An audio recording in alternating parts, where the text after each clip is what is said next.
اعوذ باللہ من الشیطان الرجیم بسم اللہ الرحمن الرحیم ومنہم من یقول ربنا آتنا فی الدنیا حسنۃ وفی الآخرۃ حسنۃ وقنا عذاب النار۔ صدق اللہ العظیم۔ رب اشرح لی صدری ویسر لی امری واحلل عقدۃ من لسانی یفقہوا قولی۔ رب یسر ولا تعسر وتمم بالخیر، آمین یا رب العالمین۔ آج کے سبق میں ہم انشاءاللہ تعالیٰ سورۃ البقرہ کی آیت نمبر 201 کو گرامیٹیکلی انالائز کریں گے۔ تو چلتے ہیں جی اس آیت میں استعمال ہونے والے پہلے جملے کی طرف۔ اور یہ ایک پہلا جملہ جو ہے یہ کسی وقف کی علامت کے بغیر ہے، لیکن ہم پھر بھی اس میں ایک سے زائد جملے بنانے کی انشاءاللہ کوشش کریں گے۔ واو کو ہم عاطفہ قرار دے دیتے ہیں کیونکہ مضمون جو ہے وہ پیچھے سے مناسبت رکھتا ہے۔ منہم جار مجرور کا مجموعہ ہے اور خبر مقدم بن جائے گا یہ، کیونکہ ہم جملہ اسمیہ بنانا چاہ رہے ہیں، اور اس جملے کی ترکیب بھی بالکل پچھلی آیت کی ترکیب جیسی ہی ہوگی۔ اس کے بعد من اسم موصول ہے اور یہاں سے ہمارا مبتدا مؤخر شروع ہو جائے گا، جس کا صلہ یقولو فعل و فاعل ہے، اور جب بھی کالا یقولو آتا ہے تو اس کا فاعل ہوتا ہے جو کہ ہوا کی ضمیر یقولو کے اندر ہے، متعلق ہوتا ہے جو لام کے ساتھ آتا ہے وہ یہاں پر موجود نہیں ہے، اور مقول القول یعنی مفعول بھی ہوتا ہے جو کہ ربنا سے شروع ہو رہا ہے۔ ربنا مضاف الیہ کا مجموعہ ہے اور یہ منادہ ہے جس کا حرف ندا محذوف ہے، یا حرف ندا قائم مقام ادعو فعل کے، ربنا مضاف الیہ منادہ قائم مقام مفعول بھی کے، ادعو فعل اپنے فاعل اور مفعول بھی سے مل کے جملہ فعلیہ ہو کے ندا، اور جواب ندا جو ہے وہ آ رہا ہے آتنا فی الدنیا حسنۃ وفی الآخرۃ حسنہ، جس میں آتنا فعل با فاعل اور مفعول بھی اول، اس پہ بھی پچھلی آیت میں بات ہو چکی ہے۔ حمزہ تا یا مادہ باب فعل آتا یؤتی ایتا ان دینا کے معنی میں استعمال ہوتا ہے، اور پچھلی آیت میں اس کا دوسرا مفعول جو ہے وہ محذوف تھا، لیکن اس آیت میں دوسرا مفعول جو ہے وہ بھی آگے آ رہا ہے۔ تو پہلا مفعول نا ضمیر منصوب متصل آ گیا جی، پھر دنیا جار مجرور کا مجموعہ ہے، اور حسنہ جو ہے یہ آتی فعل کے لیے دوسرا مفعول ہے، اور پھر دنیا جو ہے یہ حال ہو گیا حسنہ کے لیے۔ وہ پھر عاطفہ آ گیا فی الآخراتی، جار مجرور کا مجموعہ حسنہ یہ ذوالحال ہو گیا، اور فی الآخرہ جو ہے یہ حال بن گیا۔ فی الآخرہ کا عطف ہم کر دیں گے فی دنیا پہ، اور حسنہ کا عطف حسنہ پہ ہی ہو جائے گا۔ یوں معطوف علیہ اپنے معطوف سے مل کر آتی فعل کے لیے مفعول ثانی بن جائے گا، اور آتی فعل اپنے فاعل اور دونوں مفعولوں سے مل کر جملہ فعلیہ انشائیہ ہو کر مقصود بن ندا ہو جائے گا۔ لیکن بات آگے چل رہی ہے، واو پھر عاطفہ آ جائے گا اور قنا عذاب النار، قاف زیر کی یہ آپ کا فعل امر ہے، واو کاف یا مادہ ہے، باب ضربہ یضربو وقع یقی چینجز کے بعد بچانا کے معنی میں استعمال ہوتا ہے، اور دو مفعول ڈیمانڈ کرتا ہے، کسی کو بچانا اور کسی چیز سے بچانا۔ تو نا جو ہے ضمیر منصوب متصل یہ مفعول بھی ہے، ہمیں بچا، اور کس سے بچا؟ مفعول ثانی جو ہے عذاب الناری مضاف الیہ کا مجموعہ ہے۔ کوئی فعل امر اپنے فاعل اور اپنے دونوں مفعولوں سے مل کر جملہ فعلیہ انشائیہ ہو کر یہ عطف ہو جائے گا آتی فعل پر، تو گویا معطوف علیہ اپنے معطوف سے مل کر یہ مقصود بن ندا ہو جائے گا، اور ندا اور مقصود بن ندا مل کر یہ یقولو فعل کے لیے مقول القول مفعول بھی بن جائے گا، لہٰذا محلاً منصوب قرار دیا جائے گا، اور یقولو فعل اپنے فاعل اور مفعول بھی سے مل کر جملہ فعلیہ خبریہ ہو کر صلۃ الموصول بن جائے گا من اسم موصول کے لیے، اور من اسم موصول اپنے صلے کے ساتھ مل کر مبتدا مؤخر ہو جائے گا خبر مقدم منہم کے لیے، اور مبتدا مؤخر اپنی خبر مقدم سے مل کر جملہ اسمیہ بن جائے گا، اور واو کو ہم نے عاطفہ قرار دیا ہے تو اس جملے کا ہم عطف پچھلی آیت پر کر دیں گے، اور پھر اس کا کچھ لفظی ترجمہ یوں ہوگا۔ اور بعض لوگ ہیں جو کہتے ہیں کہ اے ہمارے رب ہمیں دنیا میں بھی بھلائی عطا کر اور آخرت میں بھی بھلائی دے، اور بچا لے ہمیں آگ کے عذاب سے۔ یہاں میں چاہوں گا کہ آپ کے سامنے جو دو فعل امر استعمال ہوئے ہیں آتی اور کی، ان دونوں کو ذرا ایکسپلین کرتا چلو۔ حمزہ تا اور یا مادہ کے اعتبار سے غیر صحیح فعل محموز اور ناقص ہو گیا،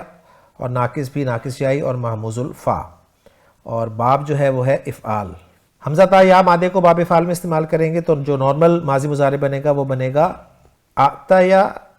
یؤتی یو، اور اس کا مصدر بنے گا ایتاین۔ اب ہم پہلے محموز کے قواعد اپلائی کریں گے، تو دو حمزے اکٹھے آ رہے ہیں ماضی میں اس طرح کہ پہلا حمزہ حرکت والا ہے، دوسرا ساکن ہے، تو قاعدہ جو اپلائی ہوتا ہے وہاں پر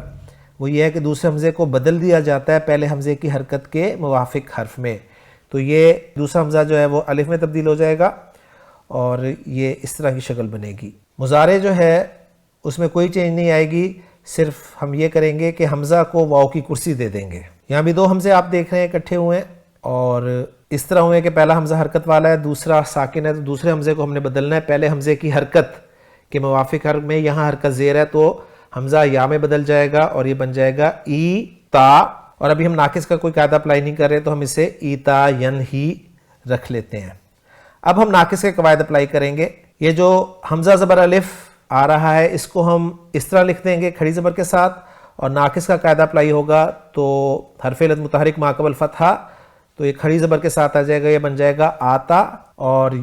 یا پر پیش ہو پیچھے زیر ہو تو یا ساکن ہو جاتی ہے اور یہ بن جائے گا یؤتی، اور مصدر جو ہے وہ بن جائے گا ایتاان، کیونکہ ہم جانتے ہیں کہ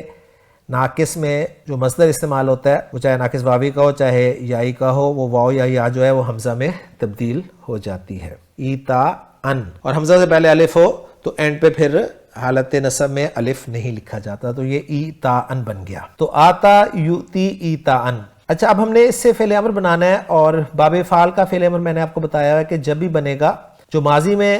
ایک حمزہ زائد استعمال ہوا ہے وہ مضارع میں بھی ظاہر کر کے فعل امر بنایا جائے گا۔ گویا یہاں سے میں صرف فعل مضارع کی شکل کو لوں گا اور اس پہ پھر میں رولز اپلائی کر کے آپ کو دکھاؤں گا۔ آتا یا یو آتی یو، یہ اس طرح بن جائے گا، اور پھر یہاں پر اب وہ دو حمزوں والا قاعدہ اپلائی ہوگا، تو یہ یو آتی یو سے کیا بنے گا، دو حمزے اکٹھے ہو رہے ہیں، پہلا حرکت والا دوسرا ساکن، تو دوسرا حمزہ بدل جائے گا پہلے حمزے کی حرکت کے موافق حرف میں، اور وہ ہوگی جی الف، اور پھر اس کو ہم کھڑی زبر کے ساتھ لکھ دیں گے، یو آتی یو بن گیا، اور پھر جب ناقص کا قاعدہ اپلائی کریں گے تو یہ بن جائے گا جی